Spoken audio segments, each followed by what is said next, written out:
Hola, hoy estoy en un KIA Optima. En este video te mostraré cómo activar o desactivar el Bluetooth.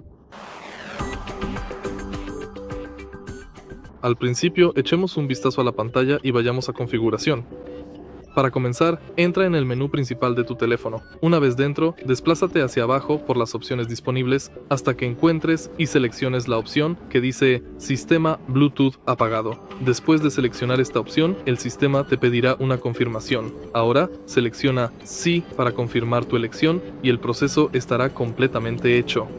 Para volver a activar la función de Bluetooth en tu dispositivo, simplemente ve a la sección de configuración. Luego navega hasta la opción de teléfono y, finalmente, selecciona Sí para habilitar nuevamente el Bluetooth. Y eso es todo. Si este video te resultó útil, por favor dale like, comenta y suscríbete.